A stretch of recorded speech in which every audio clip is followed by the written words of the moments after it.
প্রিয় ভাইয়েরা আমার, এই কোরআন এমন একটা কিতাব, এই কোরআন দুনিয়ায় যে কাফের হোক, মুশরিক হোক, মানুষ হোক আর জিন হোক, এই কিতাব যারা শুনেছে তারা পাগল পারা হয়ে কোরআনের প্রেমে মাতোয়ারা হয়ে গেছে। জোরে বলেন সুবহানাল্লাহ। আল্লাহর নবীজির উপরে যখন গারে হেরায় আল্লাহর নবীর উপরে কোরআন নাজিল হলো লাইলাতুল কদরের রাতে, আল্লাহর নবীজি গারে হেরায় শুয়ে ছিল, বসা ছিল, এরকম অবস্থায় আল্লাহর নবীজি যখন কোরআনের তেলাওয়াত করতেছে, হঠাৎ পাহাড়ের অপর সাইডে একদল জিন জাতিরা যাচ্ছিল। ওই জিনদের বয়স কারো ছিল 1500 বছর, কারো 1600 বছর, কারো 1200 বছর, কারো 1000 বছর। ওই জিন জাতিরা যখন পাহাড়ের কিনারা দিয়ে যাচ্ছে, তারা যাইতে যাইতে তাদের কানের মধ্যে একটা আওয়াজ আসলো, এত সুমধুর আওয়াজ, জিনেরা ওখানে স্টপ হয়ে গেল, দাঁড়িয়ে গেল। জিন্দা চমৎকার এমন আওয়াজ কখনো শুনে নাই, এমন তেলাওয়াত তারা তো কখনো শুনে নাই। আল্লাহর কোরআনের তেলাওয়াত শুনি তারা পাগল পারা হয়ে গেছে। জোরে বলেন সুবহানাল্লাহ। প্রিয় ভাইয়েরা আমার, তখন জিন জাতির সমস্ত মানুষেরা সর্দারকে বলতেছে, সর্দার আপনি কি কিছু শুনতে পাচ্ছেন নাকি? তখন সর্দার বলতেছে, হ্যাঁ আমার কানে একটা মধুর আওয়াজ আসতেছে, এরকম মধুর আওয়াজ তো আমি কখনো শুনি নাই। তোমরা লক্ষ্য করো তো এই আওয়াজ কোথা থেকে আসতেছে। পাহাড়ের চারিদিকে জিন জাতিরা খোঁজ করতে লাগলো যে আওয়াজ কোথা থেকে আসতেছে। তারা খোঁজ করে দেখে পাহাড়ের অপর কিনারায় আব্দুল্লাহর এতিম বেটা মুহাম্মদ দাঁড়িয়ে দাঁড়িয়ে এই ছন্দ, এই কবিতাগুলো পাঠ করতেছে। তারা তো জানে না এটা কোরআন। তারা মুহাম্মাদের কাছে চলে গেল, মুহাম্মাদুর রাসূলুল্লাহ সাল্লাল্লাহু আলাইহি সাল্লামের কাছে গিয়ে বলতেছে, গো মুহাম্মদ, কি তুমি কি এমন তেলাওয়াত করতেছো, এটা কি জিনিস? এরকম তেলাওয়াত তো আমরা জীবনে কখনো শুনি নাই। ও গো মুহাম্মদ, তোমার এই তেলাওয়াত শুনে আমরা পাগল পারা হয়ে গেছি। আল্লাহর নবী মুহাম্মাদুর রাসূলুল্লাহ সাল্লাল্লাহু আলাইহি সাল্লাম তখন বলল, ও জিন্দা, ও আমার জিন জাতিরা শোনো, আমি দুনিয়ার কোন মানুষের বানানো কবিতা পড়তেছি না, দুনিয়ার কোন মানুষের বানানো ছন্দ পাঠ করতেছি না, আমি এই পৃথিবীর মালিক আল্লাহ তাআলার পক্ষ থেকে পাঠানো মহাগ্রন্থ আল কুরআনুল কারীম তেলাওয়াত করতেছি। তখন জিনের সর্দার আল্লাহর নবীকে ডাক দিয়ে বলতেছে, গো মুহাম্মদ, তুমি যে কিতাব তেলাওয়াত করতেছো, এরকম স্পষ্ট আয়াত আমরা কখনো দেখি নাই। তিলকা আয়াতুল কিতাবিল মুবিন।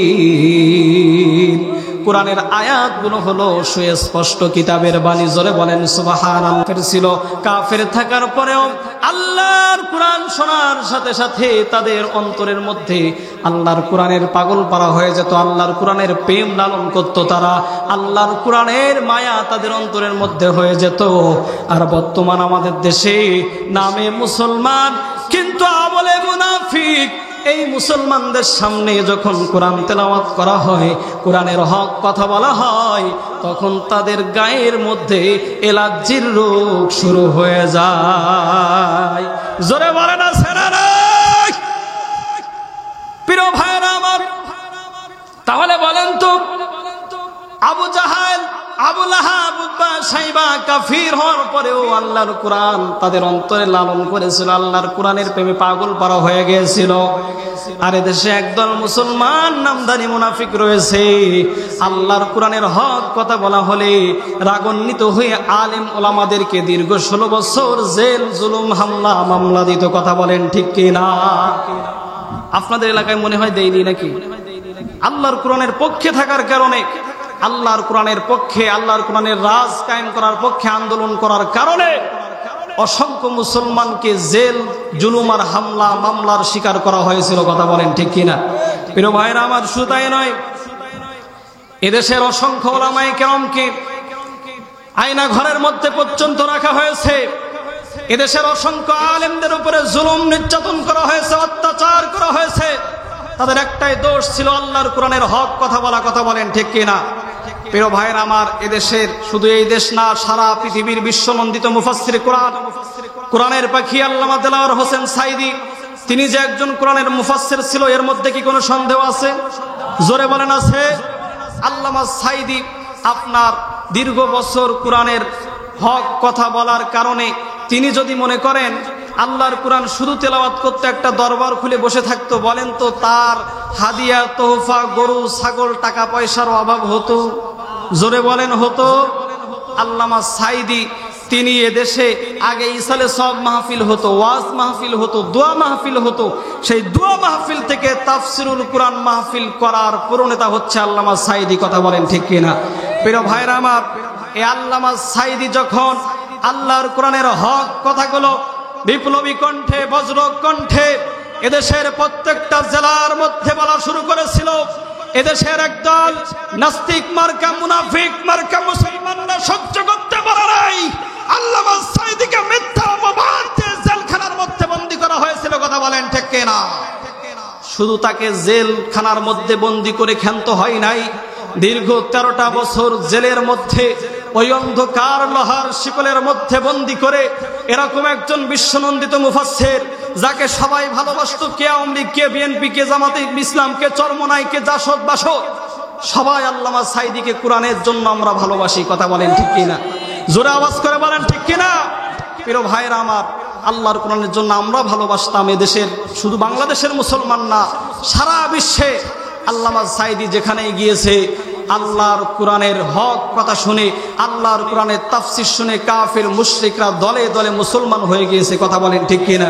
প্রিয় ভাইরা আমার, সেই আল্লামা সাঈদীর শুধুমাত্র এই কোরআনের তাফসীর করার কারণে, হক কথা বলার কারণে দীর্ঘ 13টা বছর জেলখানার মধ্যে অন্ধকার ঘরের মধ্যে নির্যাতন করে জুলুম করে বন্দী রাখার পরে তাকে এক পর্যায়ে ষড়যন্ত্র করে তার শরীরের মধ্যে বিষ প্রয়োগ করে তাকে হত্যা করা হয়েছে। কথা বলেন ঠিক কিনা? বলেন তো আল্লামা সাঈদীর কি কোনো দোষ ছিল? জোরে বলেন ছিল? একটা দোষ ছিল, সেটা হচ্ছে কোরআনের হক কথা বলা। কথা বলেন ঠিক কিনা? প্রিয় ভাইয়েরা আমার, এই কোরআনের হক কথা বলার কারণে একজন নির্দোষ মানুষকে নির্যাতন করে তার জীবনের দামি সময়গুলো কেড়ে নিয়ে তাকে দুনিয়ার জমিন থেকে বিদায় করা হয়েছে। বলেন তো এদেশের তাওহীদি মুসলমান এর বিচার আমরা চাই কি চাই না? জোরে বলেন চাই কি চাই না? দৃঢ় থাকবে যদি কথা দাও দিন কায়েমে, অগ্রণী ভূমিকা রাখবে, তবে তোমাকে গান শোনাবো যে গানে হৃদয়টা জাগবে, যে গানে হৃদয়টা জাগবে। আলহামদুলিল্লাহ, ঐতিহ্যবাহী পশ্চিম তেতুলিয়া যুব সমাজ কর্তৃক আয়োজিত আজকের মহাবিশ্বের মহাবিশ্বয় মহাগ্রন্থ আল কুরআনুল কারীমের এই নন্দিত মাহফিলের নন্দিত সভাপতি সাহেব, মঞ্চে উপস্থিত আছেন আমার একান্ত শ্রদ্ধাভাজন ব্যক্তিত্ব সম্মানিত মুরব্বিয়ানি কেরাম, আর উপস্থিত আছেন এদেশের হীরা খচিত রত্নরাজি অরুণ পথের তরুণ দল, বিপ্লবী চেতনায় উজ্জীবিত এবং উদ্ভাসিত বাংলার দামাল শ্রেণীর সুপ্রিয় যুবক ভাইরা। পর্দার আড়াল থেকে আজকের এই মাহফিলটি শ্রবণ করতেছেন আমার অরলা সরলা সম্মানিতা মা এবং বোনেরা, সকলকে আমার আলোচনার সূচনায় বিশ্ব নবীজির সুন্নাহ অনুযায়ী জানাই আন্তরিক সালাম। আসসালামু আলাইকুম ওয়া রাহমাতুল্লাহি ওয়া বারাকাতুহু। ও ভাই, আজকে এই কোরআনের বাগানে বসতে পেরে আসতে পেরে আপনারা খুশি না বেজার? আর একটু আওয়াজ করে বলেন তো, খুশি না বেজার? তাহলে আসুন খুশি হয়ে, হচ্ছে কেন এলাকায় একটু জোরে আওয়াজ দিবেন ভাই। বলেন তো ইমানদাররা ভয় করে কাকে? আর একটু জবান খুলে সবাই বলেন তো আল্লাহু আকবার। প্রিয় ভাইরা আমার, আসুন আমরা দরুদ এবং সালাম পাঠ করি সেই বিশ্ব মানবতার মুক্তির দূত সাইয়্যিদুল মুরসালিন খাতামুন নবিয়্যিন আশরাফুল আম্বিয়া জনাবে মুহাম্মদুর রাসূলুল্লাহ সাল্লাল্লাহু আলাইহি ওয়াসাল্লাম। প্রিয় হাজিরিন, বলেন তো আপনাদের এইখানে মাহফিলটা কি গত বছর হয়েছিল? হয়েছিল নাকি হয়নি? কি কারণে হয়নি? ছোট্ট ছোট্ট বাচ্চারা বলল যে হুজুর আমাদের মাহফিলটা অত্যন্ত ছোট, তারপরেও গত বছর আমরা করতে পারি নাই, জালিম স্বৈরাচার গ্রুপ আমাদেরকে বাধা দিয়েছিল, ঠিক কিনা বলেন? প্রিয় হাজিরিন, দীর্ঘ 16 বছর পরে এরকম খোলা ময়দানে প্রকাশ্যে উৎফুল্ল মনে ইমানের রঙে রঙিন হয়ে ইমান দীপ্ত আপনার অন্তর নিয়ে কণ্ঠ ছেড়ে যে আল্লাহর কথা বলতে পারতেছি, এজন্য আপনারা খুশি না বেজার? জোরে বলেন, খুশি না বেজার? প্রিয় ভাইরা আমার, দীর্ঘ 16 বছর এদেশের আপামর তৌহিদি জনতা মুসলমানদের মাথার উপরে এক ফেরাউনের উত্তরসূরি জালিম স্বৈরাচার সরকার আমাদেরকে একরকম বাংলাদেশ নামক জেলখানার মধ্যে আবদ্ধ করে রেখেছিল, কথা বলেন ঠিক কিনা? মসজিদের মধ্যে কোরআনের হক কথা বলা যেত না, মাহফিলের মধ্যে কোরআনের হক কথা বলা যেত না, আলেমদেরকে ধরে ধরে বিনা অপরাধে জেলখানার মধ্যে বন্দী করা হতো, কথা বলেন ঠিক কিনা? প্রিয় ভাইরা আমার, তারা আলেমদেরকে কণ্ঠরোধ করে ধরত, গলা চিপে ধরত, আলেমদেরকে প্রতিহত করত, আর বলতো খেলা হবে, আলেমরা মাঠে আসো, কথা বলেন ঠিক কিনা? বলেন তো আজকে আলেমরা এদেশে আছে না নাই? জোরে বলেন, আছে না নাই? এদেশে আলেমরা রয়েছে, কিন্তু জালেম নামের মুসলমান মুনাফিকের বাচ্চারা এদেশের কোথাও তাদের খোঁজ পাওয়া যাচ্ছে না, কথা বলেন ঠিক কিনা? আজকে এদেশের মুসলমান তৌহিদি জনতা, আলেম ওলামা আল্লাহর কোরআন নিয়ে খেলার জন্য ব্যস্ত হয়ে গেছে, আল্লাহর কোরআনের রাজ কায়েম করার জন্য ব্যস্ত হয়ে গেছে। এদেশের কোন জালেমদের কোথাও খোঁজ পাওয়া যাচ্ছে না, কথা বলেন ঠিক কিনা? প্রিয় ভাইরা আমার, তারা আমাদেরকে বলতো, কোরআনের হক কথা বললে বলতো রাজাকার, পাকিস্তানি রাজাকার, বলতো না? এগুলো সত্য কথা, বাস্তব সত্য কথা। আপনারা আবার বলতে পারেন হুজুর স্টেজে উঠে পার হুজুর রাজনীতি শুরু করে দিস। আসলে বাস্তব শিক্ষা কিছু বলতে হবে, আল্লাহর বিচার বলেন তো আছে না নাই? জোরে বলেন, আছে না নাই? আমরা এই দেশের মুসলমানরা কখনো চিন্তা করি নাই যে এদেশ থেকে আমরা এরকম আমাদের মাথার উপর থেকে জগদ্দল পাথর বিদায় নিবে, কথা বলেন ঠিক কিনা? আমার একজন মুসল্লি তার একজন ছোট্ট নাতিকে বলেছিল যে আমি মরে গেলে যদি কখনো শেখ হাসিনা পতন হয়, আমার গোরস্থানের সামনে গিয়ে একটু বলে দিয়ে আসিস ভাই। বলেন তো, তার মনে এমন চিন্তা এসেছিল যে আমি চলে যাব, আমি মরে যাব, শত শত বছর হয়ে যাবে, মনে হয় এদেশ থেকে স্বৈরাচারের পতন হবে না। বলেন তো, স্বৈরাচারের পতন করার মালিক কে? আরেকটু জোরে বলেন, কে? প্রিয় ভাইরা আমার, তারা আমাদেরকে রাজাকার বলতো, পাকিস্তানি রাজাকার বলতো। আপনার শুধু জামাত ইসলামের লোকের বলতো না, হুজুরদের বলতো না, যারা সাধারণ মুসলমান বিএনপি করতো, যারা বিরোধী দল করতো, তাদেরকেও রাজাকার বলতো, কথা বলেন ঠিক কিনা? প্রিয় ভাইরা আমার, বলুন তো আমাদেরকে রাজাকার বলা হয়েছে, আমাদের রাহবারদেরকে রাজাকার বলা হয়েছে, ফাঁসির কাস্টে ঝুলানো হয়েছে, তারপরেও আমাদের কোন রাহবারগণ কি এদেশ ছেড়ে জীবন বাঁচানোর তাগিদে পাকিস্তানে গেছে? জোরে বলেন, গেছে? কেউ যায়নি। কিন্তু আমরা লক্ষ্য করেছি, সারা পৃথিবীর মানুষ দেখেছে, ভিডিওটা এখনো পর্যন্ত ইন্টারনেটের মধ্যে রয়েছে। যেই স্বৈরাচার, নব্য স্বৈরাচারকে আমরা ইন্ডিয়ার নব্য রাজাকার বলতাম, এই স্বৈরাচারের পতন যখন হয়েছে, এই স্বৈরাচার আসলের মধ্যে মুখ লুকিয়ে ভারতে পালাতে বাধ্য হয়েছে, নিজের পরনের কাপড় পর্যন্ত নিতে পারে নাই, কথা বলেন ঠিক কিনা? বলেন তো এই বিচারের মালিক কে? জোরে বলেন কে? তো আমরা এই বিচার করে দিয়েছে আল্লাহ। আজকে দেখেন কি অহংকার, কি জুলুম, কি অত্যাচার মানুষদের উপরে করেছিল। আজকে দেখেন তাদের তাড়িয়েছে, তাদের জীবন বাঁচানো দায়, কথা বলেন ঠিক কিনা? আজকে বাংলাদেশের কোথাও তাদেরকে খুঁজে পাওয়া যাচ্ছে না। কোথায় আওয়ামী লীগ, কোথায় কাদের কাকা, কোথায় গেল ওই জালিমের গরম গরম কথা? খেলা হবে, খেলা হবে, খেলা হবে বইলা কাকাই গেছে পালাইয়া, হাসিনা পালাইছে রে দেশটা ছাড়িয়া, কথা বলেন ঠিক কিনা? বলেন তো এই দেশ ছাড়া করেছেন কে? তাহলে আল্লাহর বিচার আছে না নাই? আজকের মাহফিলের এই যে কথাগুলো বললাম, প্রধান শিক্ষা হচ্ছে অহংকার করা যাবে না। ক্ষমতা পেয়ে আমি সামর্থ্যবান হয়ে কারো উপর জুলুম করা যাবে? জোরে বলেন, যাবে? যাবে না। রাজনীতি করতেই পারেন, একটা দল করতেই পারেন, এক দল করলাম, এই দলের তাগিদে আমি ক্ষমতায় গিয়ে আমার অপর মুসলমান ভাইয়ের উপর জুলুম নির্যাতন করলাম। এই নির্যাতন আমার ভাই কষ্ট করে সহ্য করলেও আল্লাহ তাআলা সহ্য করতে পারে না, কথা বলেন ঠিক কিনা?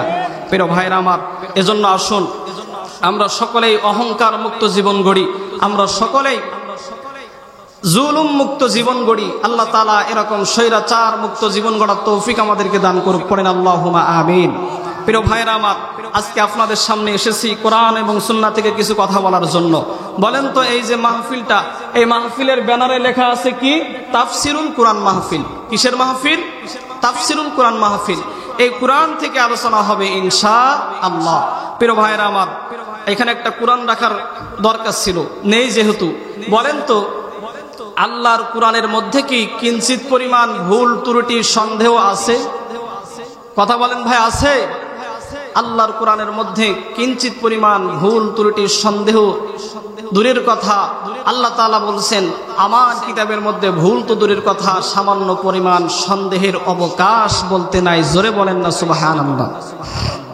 প্রিয় ভাইরা আমার, আল্লাহর কোরআনের মধ্যে ভুল না থাকার পরেও যুগ যুগ ধরে, ইতিহাসের শুরু থেকে এই পৃথিবীর কিছু নরধন, কাফের, মুশরিক আর নাস্তিকের বাচ্চারা আল্লাহর কোরআনকে ভুল প্রমাণ করার জন্য হাজারো চেষ্টা করেছে। কথা বলেন ঠিক কিনা?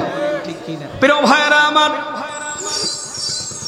আল্লাহ পাক রব্বুল আলামিন যখন বিশ্ব নবীজির উপরে কোরআন নাজিল করেছিল, কোরআন নাজিল করার পরে আল্লাহর হাবিব মুহাম্মদুর রাসূলুল্লাহ সাল্লাল্লাহু আলাইহি সাল্লাম যখন আল্লাহর কোরআন জনগণের সামনে তেলাওয়াত করত, কাফির মুশরিকদের সামনে তেলাওয়াত করত, তখন কাফির মুশরিকরা আল্লাহর নবীকে ডাক দিয়ে বলতো, গো মুহাম্মদ, তুমি যে ছন্দ বানিয়ে বানিয়ে বলো, আমরাও ইচ্ছা করলে এরকম ছন্দ বানাইতে পারি। বলেন নাউজুবিল্লাহ। বলেন, তারা কি বানাইতে পারবে? পারবে না। কিন্তু আল্লাহর নবী যখন তাদের সামনে বলতো, তারা আল্লাহর নবীকে ডাক দিয়ে বলতো, মুহাম্মদ, তুমি যে ছন্দ বানিয়ে বানিয়ে বলো, এরকম ছন্দ আমরাও ইচ্ছা করলে বানাইতে পারি। বলেন নাউজুবিল্লাহ। প্রিয় ভাইরা আমার, আল্লাহর নবীর সামনে যখন কাফির মুশরিকরা এই কথা বলল, আল্লাহর নবীজির অন্তরের মধ্যে একটু প্রশ্ন জাগলো। আল্লাহর হাবিব রাহমাতুল লিল আলামিন নবী, তিনি চিন্তা করতেছি আসলেই কি এরা বানাইতে পারে নাকি? আমার আল্লাহ পাক রব্বুল আলামিন তো এই কোরআন শুধুমাত্র আমার উপরে নাজিল করেছে লাওহে মাহফুজ থেকে। এই কোরআন তো আল্লাহ তাআলা আর কারো উপরে নাজিল করে নাই। আমার আল্লাহ পাক রব্বুল আলামিন এই কিতাব তো শুধুমাত্র আমার কাছে নাজিল করেছে। তাহলে দুনিয়ার কাফির মুশরিকরা ওরা কিভাবে বলেছে ওরাও আমার মতো একটা কোরআনের আয়াত তারা বলতে পারবে?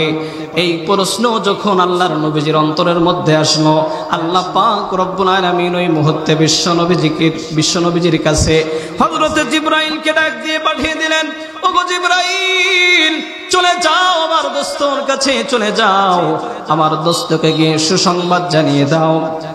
আল্লাহ পাক রব্বুল আলামিনের হুকুম পাওয়ার সাথে সাথে, আদেশ পাওয়ার সাথে সাথে জিবরাইল আলাইহিস সালাম আল্লাহর নবীজির কাছে এসে বলল, আমি ইয়াকুলু নাফতারাহু কুল ফাতু বিআশরি সুওয়ারিন মিসলিহি মুফতারায়াতিন ওয়াদউ মান ইসতাতা'তুম মিন দুনিল্লাহ।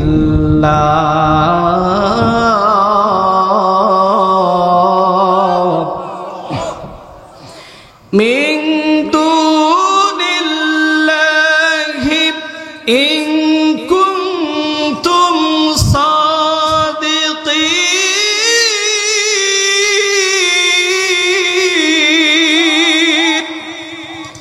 আল্লাহ পাক রব্বুল আলামিন জিবরাইলকে পাঠিয়ে দিলেন, ওগো জিবরাইল, যাও আমার দোস্তর কাছে গিয়ে সুসংবাদটা দিয়ে দাও।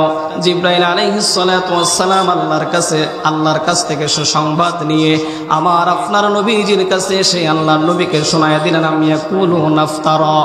ওগো নবী, দুনিয়ার কাফির মুশরিকরা যদি বলে আল্লাহর কোরআন দুনিয়ার মানুষের বানানো কিতাব, তারা যদি বলে এই কোরআনের মধ্যে সন্দেহ আছে, তারা যদি বলে এই কোরআনের মধ্যে ভুল রয়েছে, তারা যদি বলে করে এই কোরআন দুনিয়ার কোনো মানুষ বানিয়েছে, তাহলে আপনি তাদেরকে বলেন, আমি ইয়াকুলু নাফতারা কুল ফাতু বিসূরা, তোমরাও তো মানুষ, কেমন করে পারো আল্লাহর কোরআনের মতো ছোট্ট একটা আয়াত তোমরা বানায়ে দেখাও।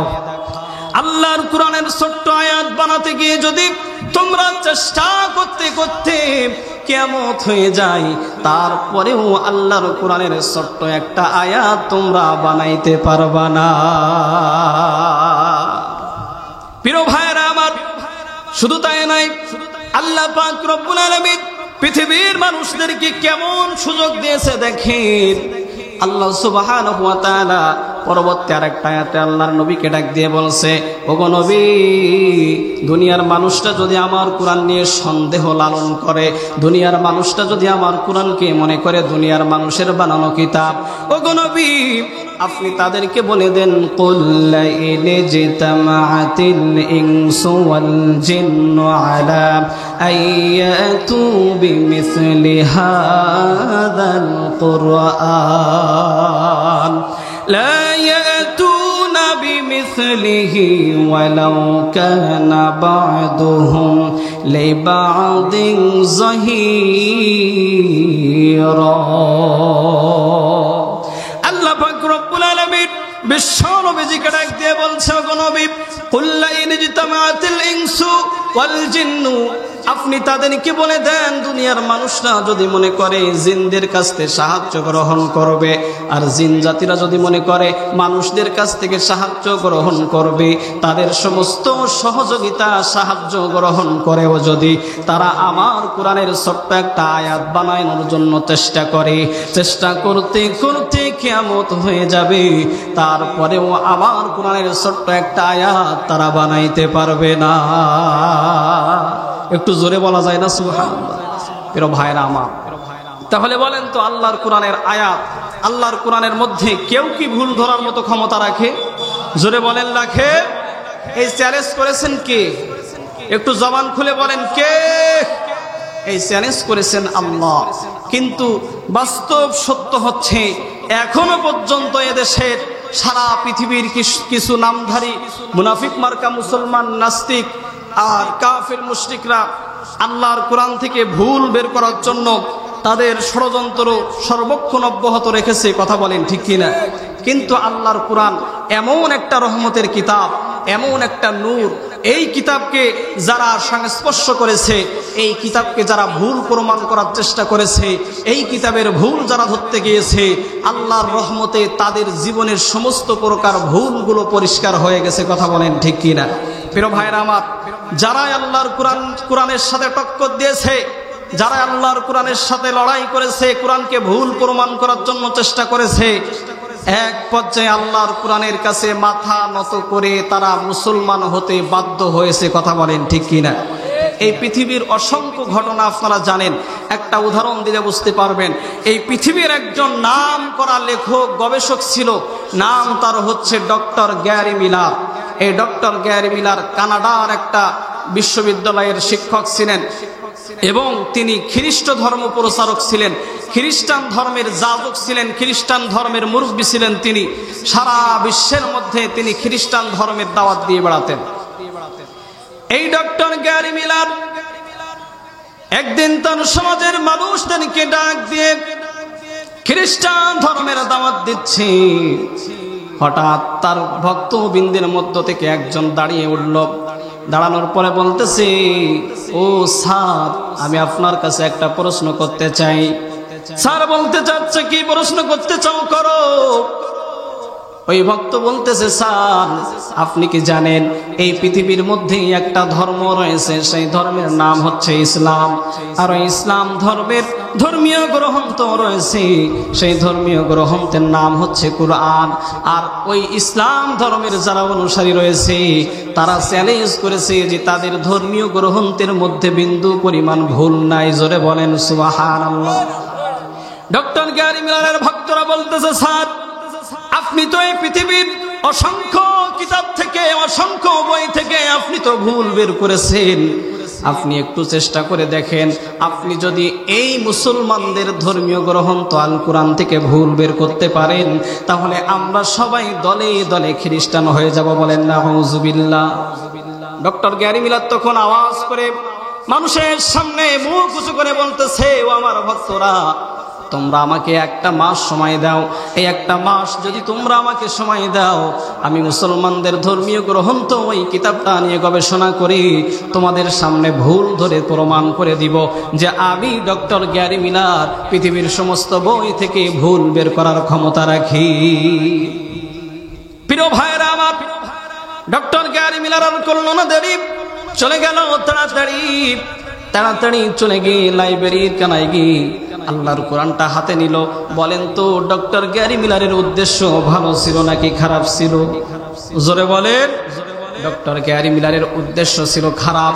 ডক্টর গ্যারি মিলার আল্লাহর কোরআনের ভুল ধরার জন্য, আল্লাহর কোরআনের ভুল বের করার জন্য আল্লাহর কোরআনটা নিয়ে গবেষণা করতে লাগলো, তেলাওয়াত করতে লাগলো। আল্লাহর কোরআনটা নিয়ে গবেষণা করতে করতে যখন তৃতীয় নাম্বার পৃষ্ঠা নাড়ালো, পৃষ্ঠা উল্টালো, তখন তৃতীয় নাম্বার পৃষ্ঠার প্রথমেই দেখে জালিকাল কিতাবু লা রাইবা ফীহি। একটু জোরে হাত তুলে বলে আল্লাহু আকবার। প্রিয় ভাইরা আমার, ডক্টর গ্যারি মিলার আল্লাহর কোরআনটা নিয়ে যখন পড়া শুরু করে দিল, রিসার্চ করা শুরু করে দিল, 3 নাম্বার পৃষ্ঠায় গিয়ে দেখে জালিকাল কিতাবু লা রাইবা ফি, এই কিতাবের মধ্যে কোনো ভুল তো দূরের কথা, বিন্দু মাত্র সন্দেহের অবকাশ বলতে নাই। ডক্টর গ্যারি মিলার যখন এই অবস্থা দেখলো যে এই কিতাব, এই পৃথিবীতে যত বই আছে, যত কিতাব আছে, প্রত্যেকটা কিতাবের লেখকরা লেখার আগে প্রথমে বলে দেয় যে আমার বইয়ের মধ্যে যদি কোনো প্রকার ভুল ত্রুটি পেয়ে থাকেন আমাদেরকে অবগত করবেন, আমরা পরবর্তী ছাপানোর সময় পরবর্তীতে আমরা এই ভুলগুলো সংশোধন করে নিব। কথা বলেন ঠিক কিনা? কিন্তু আল্লাহ পাক রব্বুল আলামিন এমন লেখক, এমন গবেষক, আল্লাহ পাক রব্বুল আলামিন এই কিতাব নাজিল করার প্রথমেই আল্লাহ পাক রব্বুল আলামিন সারা বিশ্বকে চ্যালেঞ্জ করে বলে দিয়েছে যালিকাল কিতাবু লা রাইবা ফীহি, আমার কিতাবের মধ্যে কোনো প্রকার ভুল তো দূরের কথা, কোনো সন্দেহের অবকাশ বলতে নাই। প্রিয় ভাইরা আমার, ডক্টর গ্যারি মিলারের মাথা গরম হয়ে গেছে যে এ কেমন লেখক, এই লেখক বই লিখেছে আবার চ্যালেঞ্জ করেছে যে এই বইয়ের মধ্যে, কিতাবের মধ্যে ভুল ত্রুটি সন্দেহ নাই। কেমন লেখক? ডক্টর গ্যারি মিলারের চিন্তা ভাবনা এবার পরিবর্তন হয়ে গেল। ডক্টর গ্যারি মিলার চিন্তা করতেছেন, আচ্ছা এই কিতাবটা কোথা থেকে কার উপরে নাজিল হয়েছে, এই শানে নজরুলটা একটু দেখি। ডক্টর গ্যারি মিলার আল্লাহর কোরআনের শানে নজরুলটা বের করলো। আল্লাহর কোরআনের শানে নজরুল বের করার পরে, শানে নজরুলটা দেখার পরে সে দেখলো এই কিতাবের সৃষ্টিকারী, এই কিতাবের লেখক হচ্ছে আল্লাহ। এই কিতাবের লেখক স্বয়ং আল্লাহ লাউহে মাহফুজ থেকে এই কিতাবটা লিখে, এই কিতাবটা বলে বলে মুহাম্মদুর রাসূলুল্লাহ সাল্লাল্লাহু আলাইহি সাল্লাম নামক একজন মরুভূমির একটা যুবকের উপরে নাজিল করেছে। বলেন সুবহানাল্লাহ। ডক্টর গ্যারি মিলার যখন দেখলো এই কিতাব আসমান থেকে আসছে মরুভূমির একজন যুবকের কাছে, তখন সে চিন্তা করতেছে, আচ্ছা মরুভূমির যুবকের কাছে এসেছে 1400 বছর আগে, এই মরুভূমির অবস্থা এখনই তাই খারাপ, মরুভূমির মধ্যে রাস্তা নাই, বাড়ি ঘর নাই, এখনই তাই এই অবস্থা খারাপ, তাহলে 1400 বছর আগে তো মরুভূমির অবস্থা আরো দুর্বল ছিল। কথা বলেন ঠিক কিনা? ডক্টর গ্যারি মিলার তখন মনে মনে চিন্তা, এই কিতাব থেকে ভুল বের করা তো আমার জন্য সহজ হয়ে গেছে, কারণ এখন স্মার্ট বিশ্ব, সারা বিশ্ব এত স্মার্ট হয়েছে, এত ডিজিটাল হয়েছে। এই কোরআন 1400 বছর আগে এই কিতাব এসেছে, এই কিতাবের ভুল ধরা তো কোনো বিষয় না। প্রিয় ভাইয়েরা আমার, ডক্টর গ্যারি মিলার আল্লাহর কোরআন নিয়ে গবেষণা করতে লাগলো। আল্লাহর কোরআন নিয়ে একটা একটা পৃষ্ঠা করে উল্টাই, আর ডক্টর গ্যারি মিলারের একটা একটা জীবনের ভুলগুলো ধরা পড়ে যায়।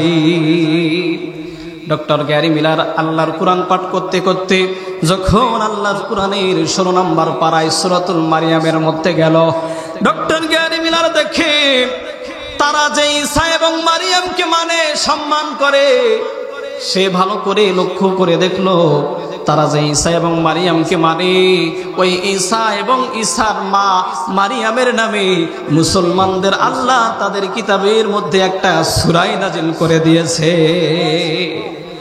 ডক্টর গ্যারি মিলার দেখে এই কুরআনের মধ্যে, কিতাবের মধ্যে আল্লাহ পাক রব্বুল আলামিন ঈসা এবং মারিয়ামকে এত বেশি সম্মান দিয়েছে, এত বেশি মর্যাদা দিয়েছে, যা খ্রিস্টান ধর্মের কোনো মানুষরা দিতে পারে নাই। জোরে বলেন না সুবহানাল্লাহ।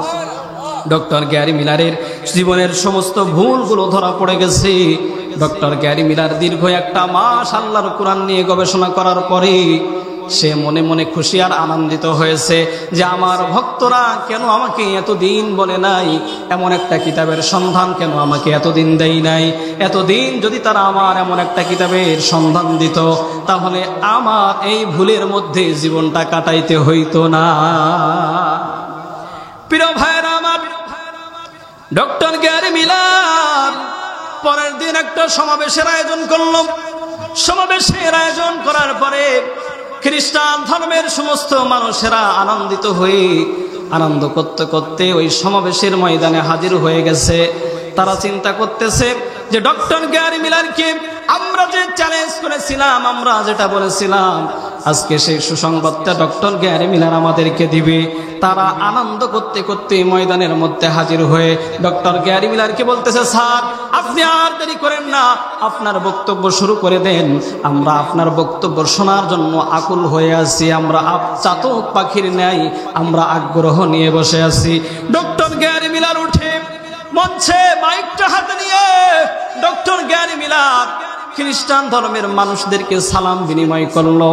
তখন খ্রিস্টান ধর্মের মানুষরা মনে মনে চিন্তা করতেছে যে স্যার আজকে কেন আমাদেরকে সালাম দিল।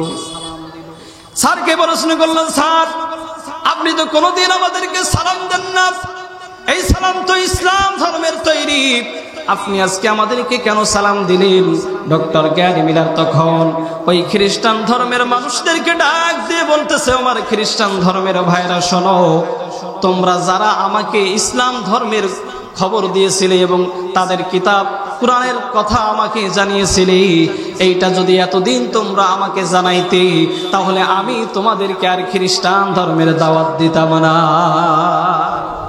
তিনি ভক্তদেরকে বলল, আমার ভক্তরা শোনো, আমরা খ্রিস্টানরা যে ঈসা এবং মারিয়ামকে আমরা অনুসরণ করি, ঈসা এবং মারিয়ামকে আমরা সম্মান করি, এই ঈসা এবং মারিয়ামকে মুসলমানদের আল্লাহ এত বেশি সম্মান দিয়েছে যা আমাদের খ্রিস্টান ধর্ম কশিনকালেও দিতে পারে নাই। ডক্টর গ্যারি মিলার তখন বলতেছে, আমার ভাইরা শোনো, আমি ডক্টর গ্যারি মিলার এতদিন খ্রিস্টান ধর্মের দাওয়াত দিয়ে এসেছি, ভুলের মধ্যে ছিলাম। আজকে আমার ভুলগুলো মুসলমানদের ধর্মীয় গ্রন্থ আল্লাহর কোরআন ধরে দিয়েছে, ভেঙে দিয়েছে। আজ থেকে আমি আর খ্রিস্টান ধর্মের মধ্যে থাকবো না। আজ থেকে আমি মুসলমানদের কাছে মাথা নত করি, আল্লাহর কাছে মাথা নত করি, মুসলমানদের নবীর কালিমা পড়ে মুসলমান হয়ে গেলাম। আল্লাহ ইলাহা মুহাম্মাদুর রাসূলুল্লাহ। একটু জোরে বলেন না সুবহানাল্লাহ। প্রিয় ভাইরা আমার, এই কোরআনটা এমন একটা কিতাব, এই কোরআনের সংস্পর্শে যাই গিয়েছে আল্লাহর রহমতে আল্লাহ পাক রব্বুল আলামিন তাকে হেদায়েত দিয়েছে। এই কোরআনের সংস্পর্শে যেই গিয়েছে, কোরআনের প্রেমে মাতোয়ারা হয়ে গেছে, মুক্ত হয়ে গেছে।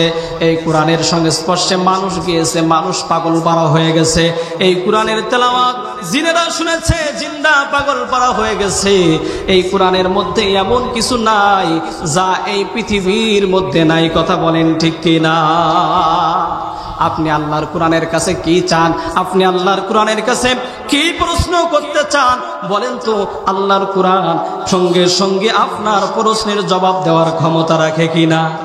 জোরে বলেন, সবাই রাখে কিনা? কোরআন হলো এই দুনিয়ার জীবন্ত গ্রন্থ, কোরআন হলো এই দুনিয়ার জীবন্ত গ্রন্থ। পৃথিবীতে আছে কি বই, পৃথিবীতে আছে কি বই, এমন প্রাণবন্ত কোরআন হলো এই দুনিয়ার জীবন্ত গ্রন্থ। যদি প্রশ্ন করো নাম কি তোমার হে প্রাণপথী, উত্তর দেবে ইন্নাহু লা কুরআনুল কারীম। যদি প্রশ্ন করো কুরআন তোমার দেশের বাড়ি কই, বলবে সে ফিল লাউহিল মাহফুজ, পরিচয়হীন নয়। জোরে বলেন আল্লাহু আকবার। পৃথিবীতে আছে কি বই, পৃথিবীতে আছে কি বই, এমন প্রাণবন্ত কোরআন হলো এই দুনিয়ার জীবন্ত গ্রন্থ। একটু জোরে বলা যাবে কি মারহাবা? একটু হাত তুলে বলেন তো আল্লাহু আকবার। আপনাদের আওয়াজ হচ্ছে না, আপনারা কি ভয় পাচ্ছেন নাকি ভাই? যে মনে মনে মনে ভাবতেছেন যে হাসিনা এখনো ক্ষমতায় আছে, এলাকার পাতি নেতা ছাতি নেতা থানায় ফোন করবে, পুলিশ আসবে, এরকম ভয় করতেছে নাকি? বলেন জালিমদের কি দেশে ঠাঁই আছে? আর আমরা ওরকম ভয় করে 16 বছর কথা বলিনি, কথা বলেন ঠিক কিনা? আমরা জেল জুলুম হামলা মামলা খাইতে রাজি। আমরা প্রয়োজনে আল্লাহর কোরআনের জন্য, আল্লাহর দ্বীনের জন্য ফাঁসির কষ্ট বরণ করতে রাজি। তারপরেও কোন জালিমের কাছে মাথা নত করতে রাজি না, কথা বলেন ঠিক কিনা? প্রিয় ভাইরা আমার, তাহলে ভয় করা যাবে নাকি? আওয়াজ দিতে হবে কি আস্তে না জোরে? আরো জোরে বলেন তো আল্লাহু আকবার। প্রিয় ভাইরা আমার, এই কিতাব এমন একটা কিতাব আল্লাহ তাআলা আমাদেরকে নাজিল করেছে, আমাদের কাছে দিয়েছে। এই কিতাবের মধ্যে বিন্দু পরিমাণ ভুল আছে? জোরে বলেন আছে? বিন্দু পরিমাণ সন্দেহ আছে? এই কোরআনের কাছে যেই গিয়েছে এই কোরআনের প্রেমে সেই পাগল হয়ে গেছে, বলেন সুবহানাল্লাহ। প্রিয় ভাইরা আমার, এই কোরআন এমন একটা কিতাব, এই কোরআন দিয়ে যদি আপনি রান্নাঘর থেকে পার্লামেন্ট পর্যন্ত পরিচালনা করেন, আপনার রান্নাঘর থেকে পার্লামেন্ট পর্যন্ত আল্লাহর কোরআনের আলোয় আলোকিত হয়ে যাবে। জোরে বলেন সুবহানাল্লাহ। প্রিয় ভাইরা আমার, এই কিতাব এমন একটা কিতাব, এই কিতাবের মধ্যে কোনো ভুল নাই, কোনো সন্দেহ নাই, নূরের আলো দিয়ে আল্লাহ তাআলা ভরপুর করে দিয়েছে। জোরে বলেন না মারহাবা। প্রিয় ভাইরা আমার, তাহলে বলেন তো যেই কিতাবের মধ্যে ভুল নাই সন্দেহ নাই, সেই কিতাব দিয়ে রান্নাঘর থেকে নিয়ে শুরু করে পার্লামেন্ট পর্যন্ত পরিচালনা করার দরকার আছে না নাই? জোরে বলেন আছে না নাই? কিন্তু আমরা সব মানতে রাজি, শুনতে রাজি। আল্লাহর কোরআনের ফজিলত হুজুর বলেন মাশাআল্লাহ খুব ভালো, কিন্তু যখন বলা হয় চাচা যান আল্লাহর কোরআন দিয়ে সমাজ রাষ্ট্র পরিচালনা করতে হবে, তখন চাচার অন্তরে আঘাত লাগে। চাচা বলে হুজুর তোমার ওই ধর্মের নামে রাজনীতি বাদ দাও। কথা বলেন ঠিক কিনা? জোরে বলেন আছে না নাই?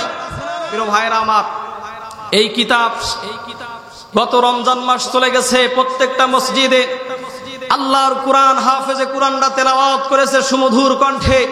নামাজের মধ্যে 1 ঘন্টা 2 ঘন্টা সময় দিয়ে মুসল্লিরা শ্রবণ করেছে, চোখের পানি ফেলেছে, কোনো মুসল্লির কোনো সমস্যা হয় নাই। কথা বলেন ঠিক কিনা? কিন্তু যেই মসজিদে আল্লাহর কোরআন তেলাওয়াত করে হাফেজ সাহেব তারাবির নামাজ আদায় করেছে, ওই হাফেজ সাহেব যে আয়াতগুলো পড়েছে, ওই আয়াতগুলোর একটা অর্থ যদি জনগণের সামনে প্রতিদিন পেশ করত, ঈদের সময় অনেক জায়গায় দেখা যেত হাফেজ সাহেবের হাদিয়া ওটাও পাইতো না। কথা বলেন ঠিক কিনা? কথা বলেন, গায়ে লেগে যেত, আগুন জ্বলতো।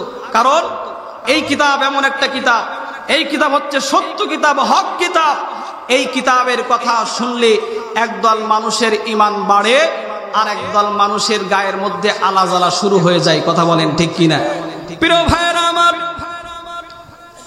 এই কোরআন এমন একটা কিতাব, এই কোরআন দুনিয়ায় যেই কাফের হোক, মুশরিক হোক, মানুষ হোক আর জিন হোক, এই কিতাব যারা শুনেছে তারা পাগল পারা হয়ে কোরআনের প্রেমে মাতোয়ারা হয়ে গেছে। জোরে বলেন সুবহানাল্লাহ।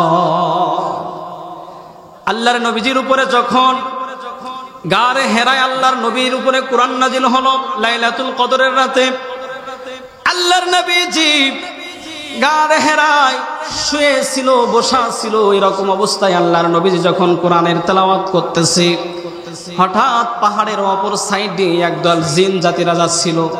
ওই জিনদের বয়স কারো ছিল 1500 বছর, কারো 1600 বছর, কারো 1200 বছর, কারো 1000 বছর। ওই জিন জাতিরা যখন পাহাড়ের কিনারা দিয়ে যাচ্ছে, তারা যাইতে যাইতে তাদের কানের মধ্যে একটা আওয়াজ আসলো, এত সুমধুর আওয়াজ। জিনেরা ওখানে স্টপ হয়ে গেল, দাঁড়িয়ে গেল। জিন্দা চমৎকার এমন আওয়াজ কখনো শুনে নাই, এমন তেলাওয়াত তারা তো কখনো শুনে নাই। আল্লাহর কোরআনের তেলাওয়াত শুনি তারা পাগল পারা হয়ে গেছে। জোরে বলেন সুবহানাল্লাহ। প্রিয় ভাইয়েরা আমার, তখন জিন জাতির সমস্ত মানুষেরা সর্দারকে বলতেছে, সর্দার আপনি কি কিছু শুনতে পাচ্ছেন নাকি? তখন সর্দার বলতেছে, হ্যাঁ আমার কানে একটা মধুর আওয়াজ আসতেছে, এরকম মধুর আওয়াজ তো আমি কখনো শুনি নাই। তোমরা লক্ষ্য করো তো এই আওয়াজ কোথা থেকে আসতেছে। পাহাড়ের চারিদিকে জিন জাতিরা খোঁজ করতে লাগলো যে আওয়াজ কোথা থেকে আসতেছে। তারা খোঁজ করে দেখে পাহাড়ের অপর কিনারায় আব্দুল্লাহর এতিম বেটা মুহাম্মদ দাঁড়িয়ে দাঁড়িয়ে এই ছন্দ, এই কবিতাগুলো পাঠ করতেছে। তারা তো জানে না এটা কোরআন। তারা মুহাম্মাদের কাছে চলে গেল। মুহাম্মাদুর রাসূলুল্লাহ সাল্লাল্লাহু আলাইহি সাল্লামের কাছে গিয়ে বলতেছে, গো মুহাম্মদ, কি তুমি কি এমন তেলাওয়াত করতেছো? এটা কি জিনিস? এরকম তেলাওয়াত তো আমরা জীবনে কখনো শুনি নাই। ও গো মুহাম্মদ, তোমার এই তেলাওয়াত শুনে আমরা পাগল পারা হয়ে গেছি। আল্লাহর নবী মুহাম্মাদুর রাসূলুল্লাহ সাল্লাল্লাহু আলাইহি সাল্লাম তখন বলল, ও জিন্দা, ও আমার জিন জাতিরা শোনো, আমি দুনিয়ার কোনো মানুষের বানানো কবিতা পড়তেছি না, দুনিয়ার কোনো মানুষের বানানো ছন্দ পাঠ করতেছি না। আমি এই পৃথিবীর মালিক আল্লাহ তাআলার পক্ষ থেকে পাঠানো মহাগ্রন্থ আল কুরআনুল কারীম তেলাওয়াত করতেছি। তখন জিনের সর্দার আল্লাহর নবীকে ডাক দিয়ে বলতেছে, গো মুহাম্মদ, তুমি যে কিতাব তেলাওয়াত করতেছো, এরকম স্পষ্ট আয়াত আমরা কখনো দেখি নাই। তিলকা আয়াতুল কিতাবিল মুবিন। কোরআনের আয়াতগুলো হলো সুস্পষ্ট কিতাবের বাণী। জোরে বলেন সুবহানাল্লাহ। প্রিয় ভাইয়ের আমার, ওই দিন জিন্দা আল্লাহর নবীকে বলেছিল, ওগো মুহাম্মদ, তুমি যে তেলাওয়াত করতেছো এরকম তেলাওয়াত আমরা তো কখনো শুনি নাই। আল্লাহ পাক রব্বুল আলামিন জিন জাতিদের ওই কথাটা আল্লাহ পাক রব্বুল আলামিন কুরআনুল কারীমের সূরাতুল জিনের প্রথম নম্বর আয়াতে আল্লাহ তাআলা বলে দিয়েছে, ইন্না সামি'না কুরআনান আজাবা।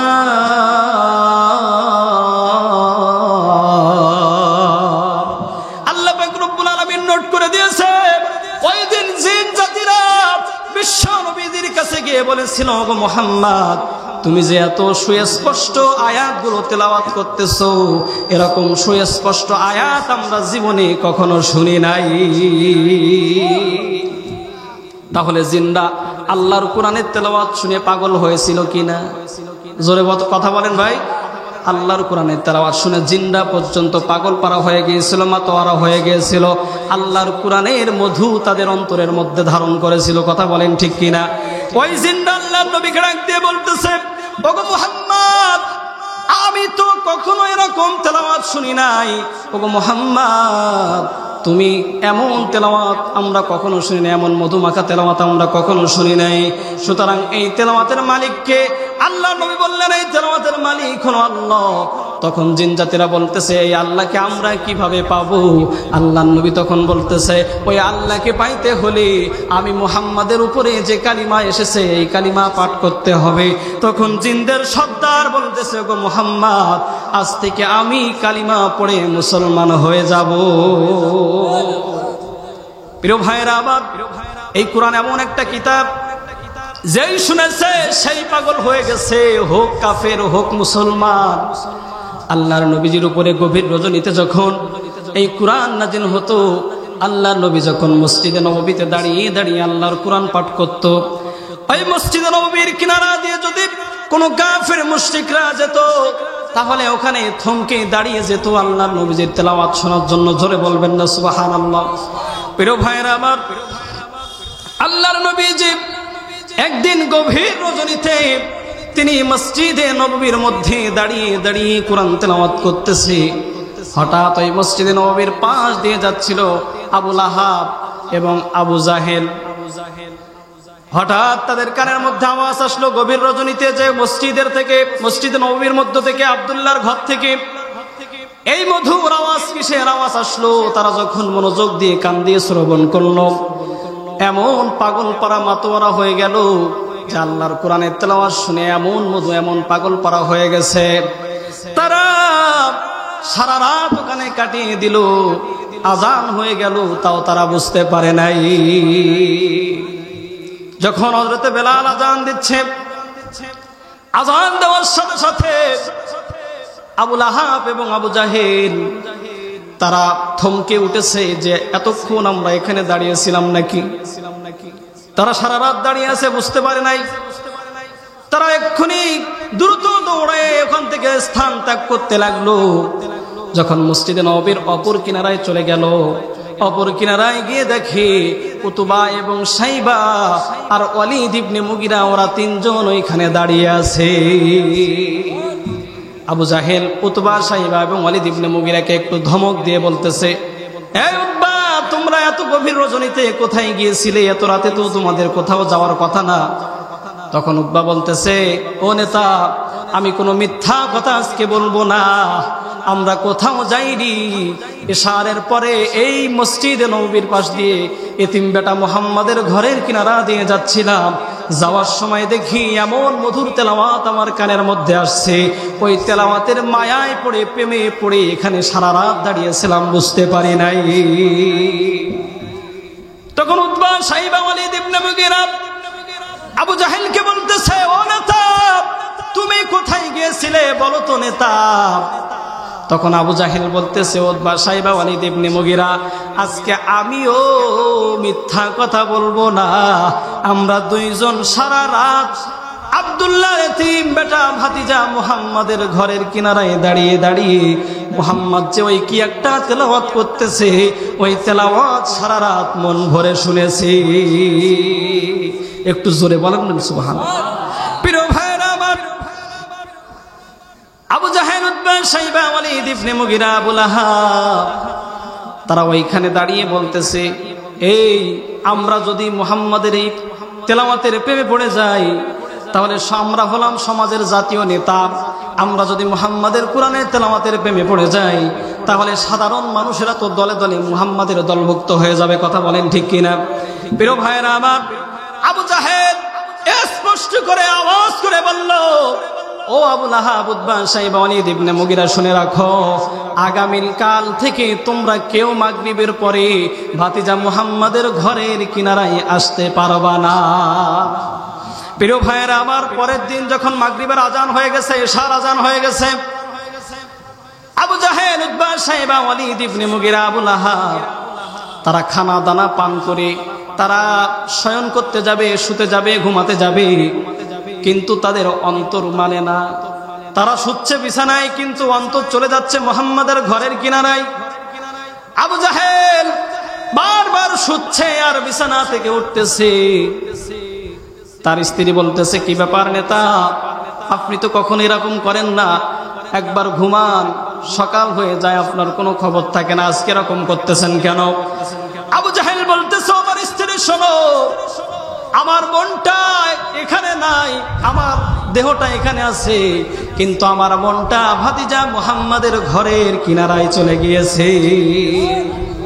আবু জাহেল তখন চিন্তা করতেছে, ভালো করে শুনেন, আবু জাহেল তখন চিন্তা করতেছে যে আমি নেতা, গতকাল সবাইকে মানা করেছি, নিষেধ করে দিয়েছি, আজকে তো আর কেউ আসবে না, তাহলে আমি যাই, সারা রাত একা একা দাঁড়িয়ে দাঁড়িয়ে মন ভরে আমি ওই নতুন তেলাওয়াত শুনবো।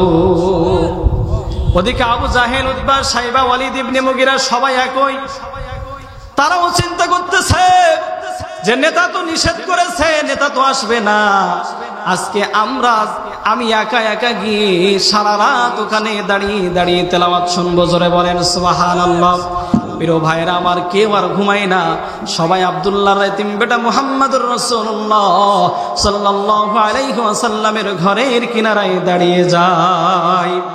সারা রাত আল্লাহর কোরআনের তেলাওয়াত শুনতেছে, সারা রাত বিশ্ব নবীজি জবান ছেড়ে আল্লাহর কোরআনের তেলাওয়াত করেছে।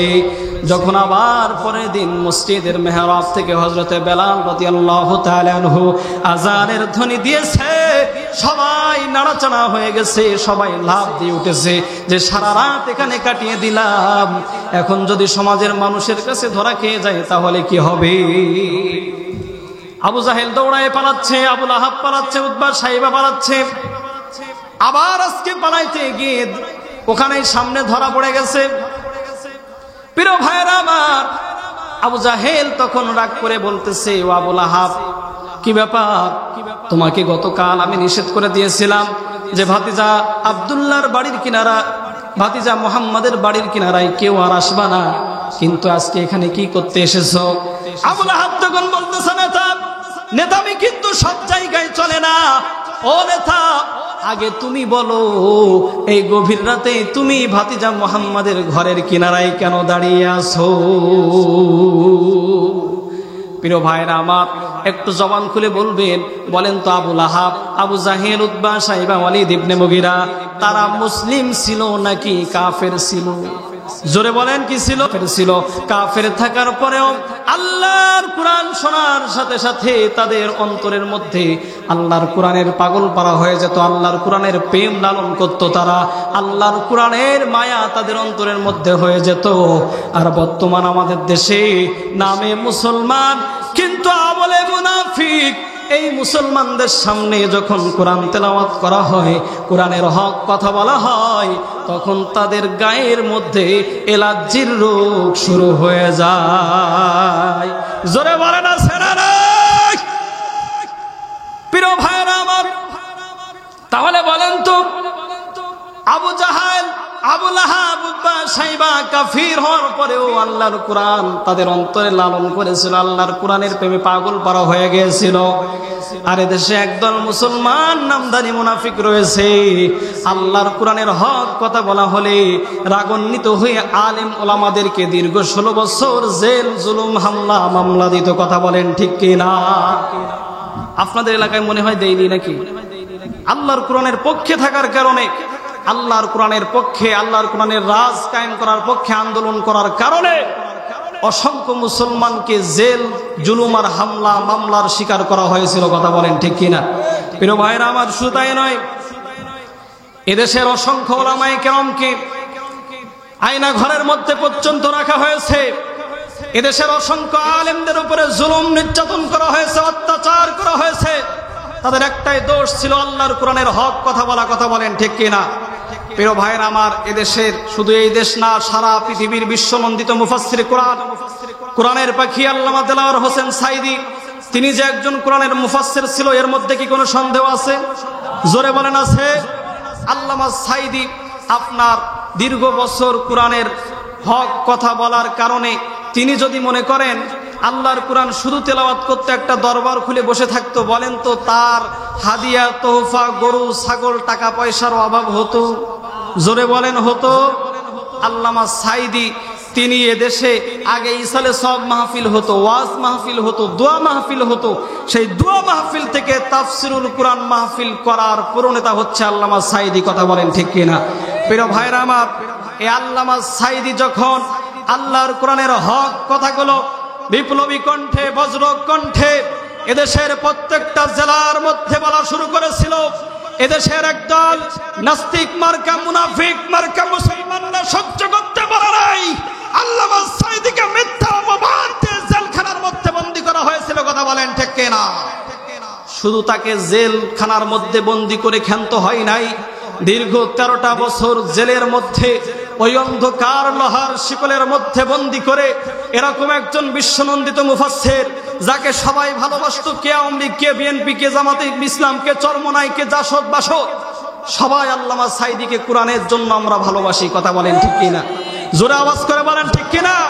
প্রিয় ভাইরা আমার, আল্লাহর কোরআনের জন্য আমরা ভালোবাসতাম। এদেশের শুধু বাংলাদেশের মুসলমান না, সারা বিশ্বে আল্লামা সাইদি যেখানেই গিয়েছে, আল্লাহর কোরআনের হক কথা শুনে, আল্লাহর কোরআনের তাফসীর শুনে কাফের মুশরিকরা দলে দলে মুসলমান হয়ে গিয়েছে। কথা বলেন ঠিক কিনা? প্রিয় ভাইরা আমার, সেই আল্লামা সাইদির শুধুমাত্র এই কোরআনের তাফসীর করার কারণে, হক কথা বলার কারণে দীর্ঘ 13টা বছর জেলখানার মধ্যে, অন্ধকার ঘরের মধ্যে নির্যাতন করে, জুলুম করে বন্দী রাখার পরে তাকে এক পর্যায়ে ষড়যন্ত্র করে তার শরীরের মধ্যে বিষ প্রয়োগ করে তাকে হত্যা করা হয়েছে। কথা বলেন ঠিক কিনা? বলেন তো আল্লামা সাঈদীর কি কোনো দোষ ছিল? জোরে বলেন ছিল। একটা দোষ ছিল, সেটা হচ্ছে কোরআনের হক কথা বলা। কথা বলেন ঠিক কিনা? প্রিয় ভাইয়েরা আমার, এই কোরআনের হক কথা বলার কারণে একজন নির্দোষ মানুষকে নির্যাতন করে তার জীবনের দামি সময়গুলো কেড়ে নিয়ে তাকে দুনিয়ার জমিন থেকে বিদায় করা হয়েছে। বলেন তো এদেশের তাওহীদি মুসলমান এর বিচার আমরা চাই কি চাই না? জোরে বলেন, চাই কি চাই না? প্রিয় ভাইয়েরা আমার, আজকের এই ছোট্ট কোরআনের ময়দান থেকে আমরা স্পষ্ট ভাষায় জানিয়ে দিতে চাই, এদেশে যদি 50 বছর পরে এদেশের স্বৈরাচার শেখ হাসিনা তার পিতার হত্যার বিচার করতে পারে, এদেশে যদি 100 বছর 150 বছর সময় লাগে, আল্লামা সাঈদীর হত্যাকারীদেরকে ফাঁসির কাস্টে ঝুলানো হবে। কথা বলেন ঠিক কিনা? প্রিয় ভাইরা আমার, দিন কিন্তু একদিনের নয়। কথা বলেন ঠিক কিনা? যারা 16 বছর ধরে জামাত বলেন, বিএনপি বলেন, বিভিন্ন বিরোধী দলের লোকদের উপরে আপনার বিভিন্নভাবে শুধুমাত্র অন্য দল করার কারণে নির্যাতন করেছে, জুলুম করেছে, অত্যাচার করেছে, আল্লাহ তাদের সময় মতো বিচারের ফয়সালা করে দিয়েছে। কথা বলেন ঠিক কিনা? প্রিয় ভাইরা আমার, এজন্য আল্লাহর কোরআন এক বাক্যে মানতে হবে। আল্লাহর কোরআনের হক কথা যদি আমার বিরুদ্ধে চলে যায়, আল্লাহর কোরআনের হক কথা যদি আমার সন্তানের বিরুদ্ধে চলে যায়, তারপরে আমরা মানতে রাজি আছি না ভাই? কথা বলেন।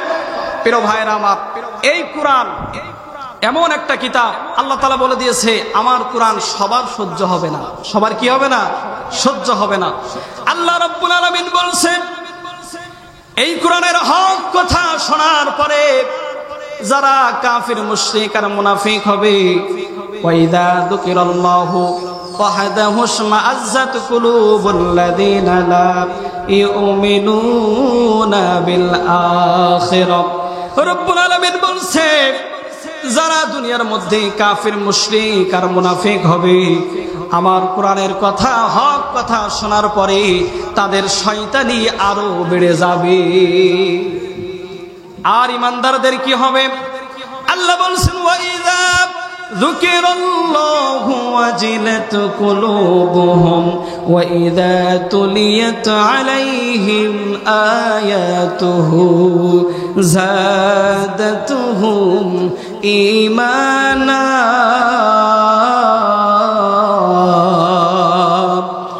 ওয়া আলা রাব্বিহিম ইয়াতাওয়াক্কালুন।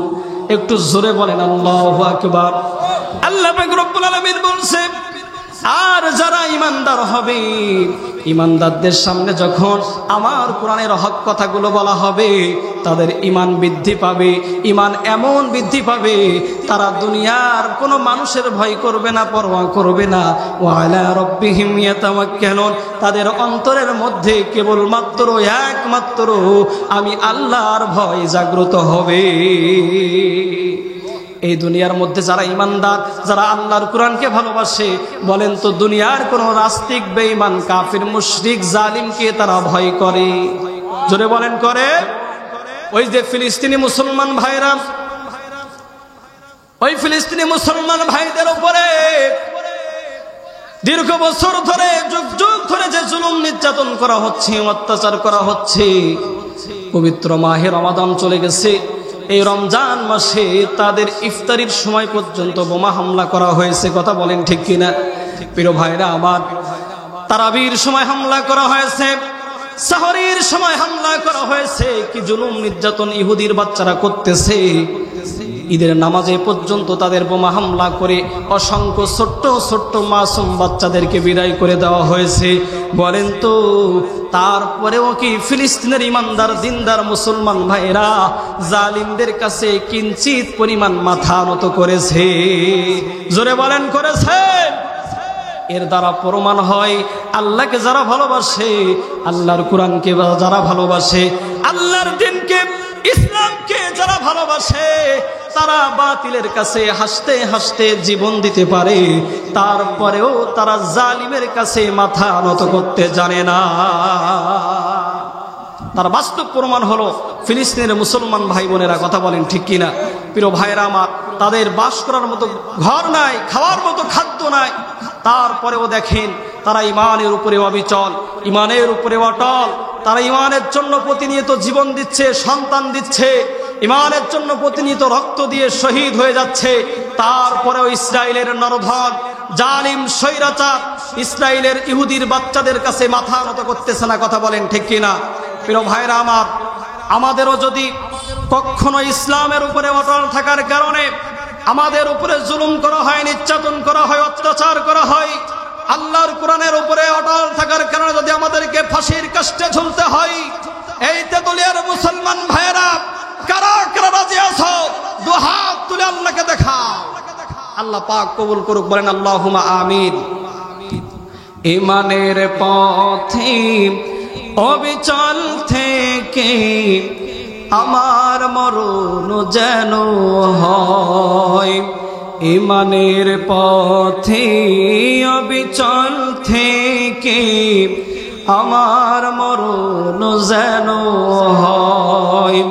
তোমারই কাছে মিনতি আমার, তোমারই কাছে মিনতি আমার, মহামহিম দয়াময়।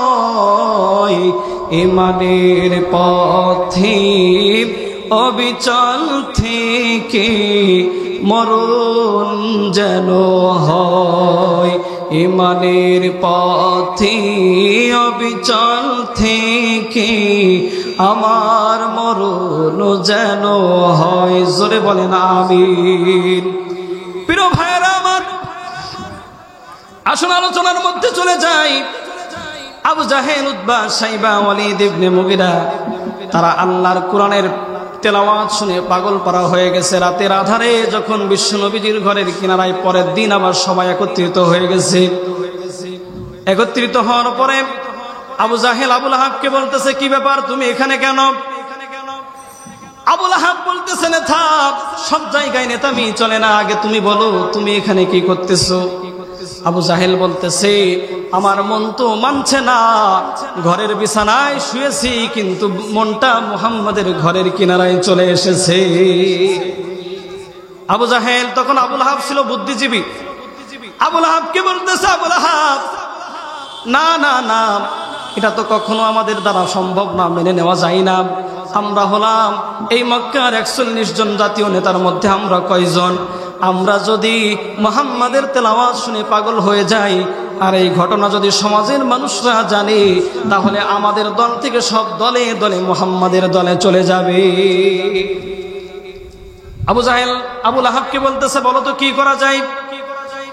আবু লাহাব বলতেছে, নেতা, সমাজের মানুষরা মুহাম্মাদের ঘরের কিনারায় আসার আগে সমাজের মধ্যে প্রচার করে দেওয়া হোক, ঢেড়ি দেওয়া হোক, যে সমাজের মানুষ মাগরিবের পর থেকে ফজরের আগ পর্যন্ত কেউ যেন মুহাম্মাদের ঘরের কিনারায় না যায়।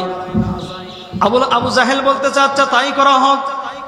পরের দিন সকালবেলা প্রচার করে দেওয়া হলো যে সন্ধ্যা বেলা থেকে ফজরের আগ পর্যন্ত কেউ যেন মুহাম্মাদের ঘরের কিনারায় না যায়, মুহাম্মাদের ঘরের কিনারায় যাওয়া হবে না।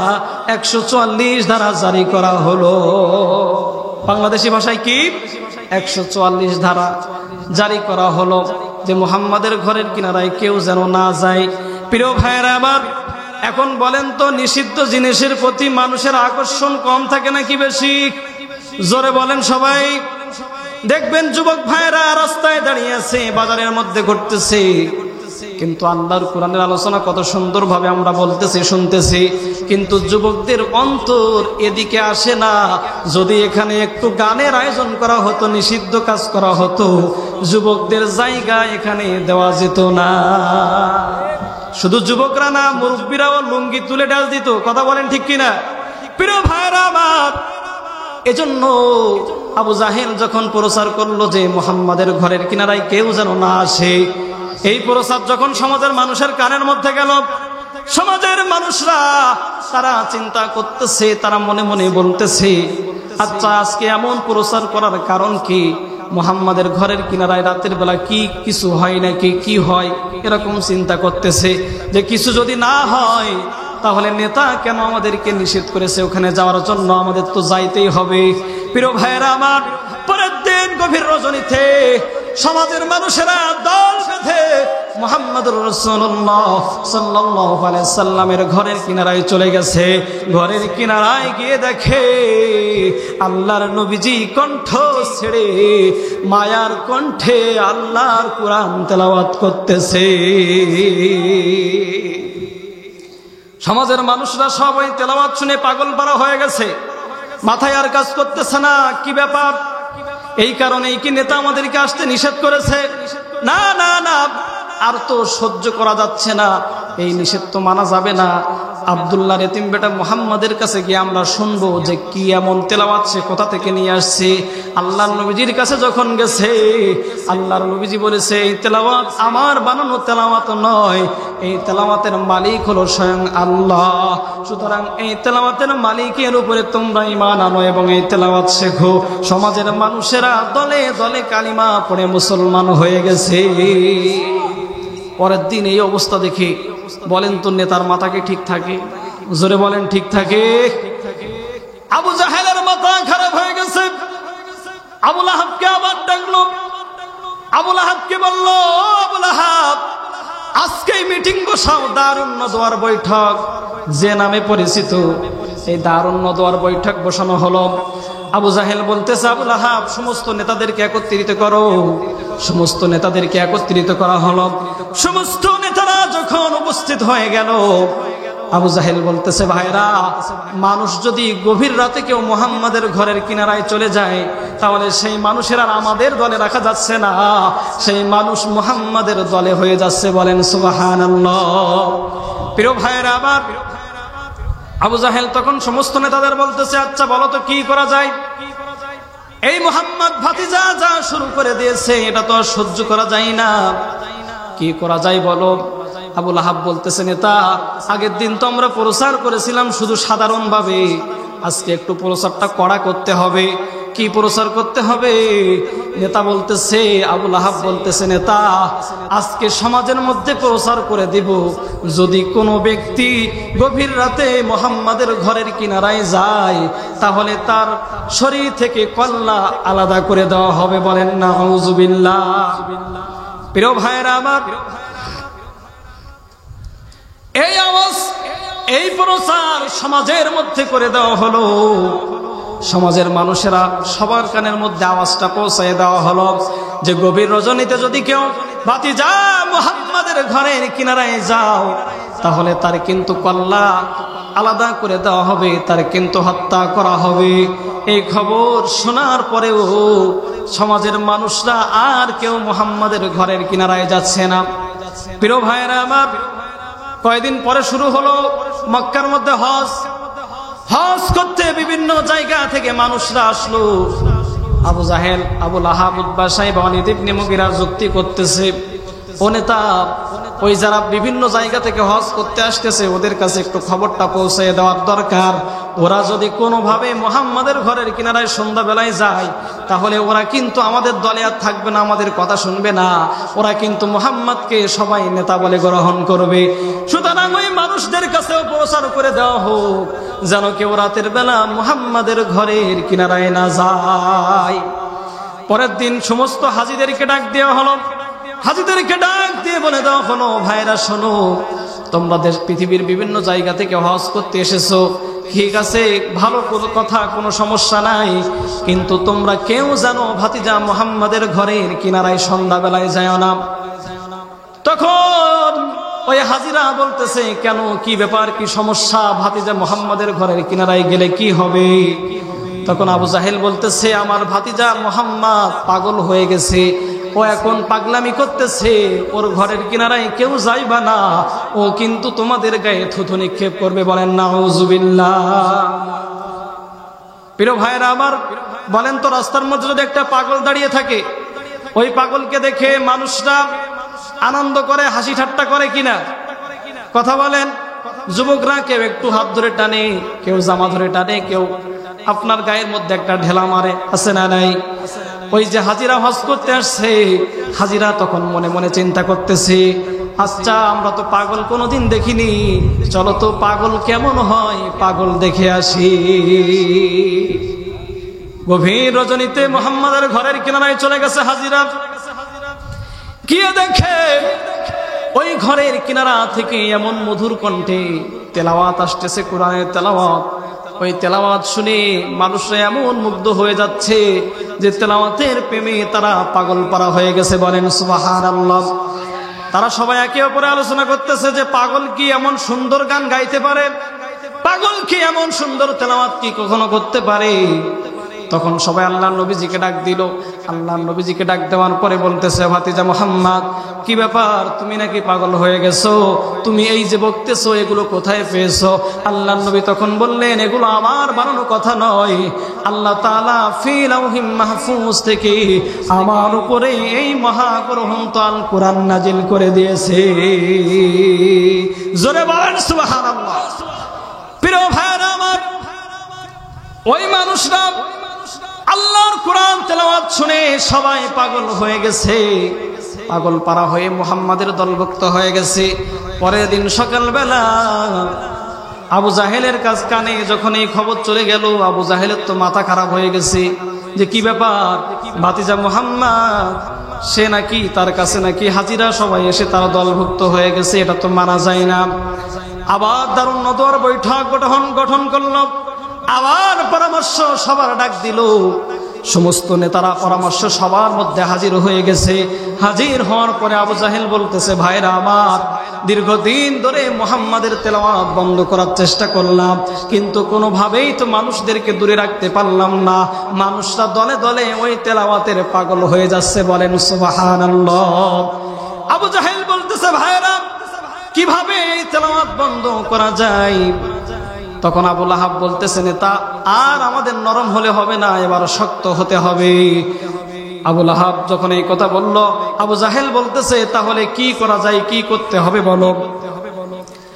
আবু লাহাব বলতেছে, নেতা আমরা যেই পার্লামেন্টে আইন পাশ করি, যেই সংসদ ভবনের মধ্যে আমরা আইন পাশ করি, ওই সংসদ ভবনের মধ্যে মুহাম্মাদের কোরআনকে নিষিদ্ধ করে দিতে হবে, মুহাম্মাদের কোরআনকে নিষিদ্ধ করে দিতে হবে। আর এক কথায় বাংলা ভাষায় মুহাম্মাদের কোরআনকে 144 ধারা জারি করে দিতে হবে। বলেন নাউজুবিল্লাহ। বলেন তো আজও এদেশে 144 ধারা জারি আছে না নাই? জোরে বলেন আছে না নাই? বলেন তো 144 ধারা জারি করে এদেশের মানুষদেরকে কি জালিম সরকার কোরআন থেকে দূরে রাখতে পেরেছে? জোরে বলেন পেরেছে। এদেশের মানুষরা আল্লাহর কোরআন থেকে দূরে তো যায় নাই, বরঞ্চ আল্লাহর কোরআনের জন্য এদেশের তরুণরা, ছাত্ররা জীবন দিতে রেডি আছে। সবাই বলেন লিল্লাহে তাকবীর, নারায়ে তাকবীর। প্রধান মেহমানের আগমন। প্রিয় ভাইরা আমার, আল্লাহর কোরআন পরের দিন 144 ধারা জারি করা হলো পার্লামেন্ট থেকে। পার্লামেন্টের মধ্যে যখন 144 ধারা জারি করে দিল, আল্লাহর নবীজির মন খারাপ হয়ে গেছে। আল্লাহর নবী চিন্তা করতেছে যে পার্লামেন্টের মধ্যে এই কোরআনের 144 ধারা জারি করা হয়েছে, নিষিদ্ধ করা হয়েছে, এখন কি করা যায়। আল্লাহ নবী যখন চিন্তা করতেছে, সংক্ষিপ্ত আকারে বলে শেষ করে দিচ্ছে, আল্লাহ নবী যখন চিন্তা করতেছে, তখন আল্লাহ নবীজির সাহাবীরা বলেন তো বসে থাকবে? জোরে বলেন থাকবে? প্রত্যেক নেতার কিছু জীবন দেওয়া কর্মী থাকে কিনা? জোরে বলেন। আল্লাহ নবীজির সাহাবীরা, আল্লাহ নবী তো ছিল মহানেতা, বিশ্ব নেতা মুহাম্মদুর রাসূলুল্লাহ, তার কর্মীরা ছিল তার জন্য জীবন দেওয়ার জন্য রেডি। জোরে বলেন না সুবহানাল্লাহ। প্রিয় ভাইরা আমার, সঙ্গে সঙ্গে আব্দুল্লাহ ইবনে মাসউদ রাদিয়াল্লাহু তাআলা আনহু এসে আল্লাহর নবীজিকে বলতেছে, ইয়া রাসূলুল্লাহ, ইয়া হাবিবাল্লাহ, আপনার টেনশন করতে হবে না, চিন্তা করতে হবে না। এই জমিনে যদি আমার হায়াত থাকে, আমার জীবনের বিনিময়ে যদি আল্লাহর কোরআনের 144 ধারা ভাঙতে হয়, আমি কাবার প্রান্তরে গিয়ে আল্লাহর কোরআনের তেলাওয়াত উচ্চ কণ্ঠে আওয়াজ করে, বুলন্দ কণ্ঠে আল্লাহর কোরআনের তেলাওয়াত করে আবু জাহেলের 144 ধারা আমি ভেঙে দেব। জোরে বলেন সুবহানাল্লাহ। প্রিয় ভাইরা আমার, আবারও যদি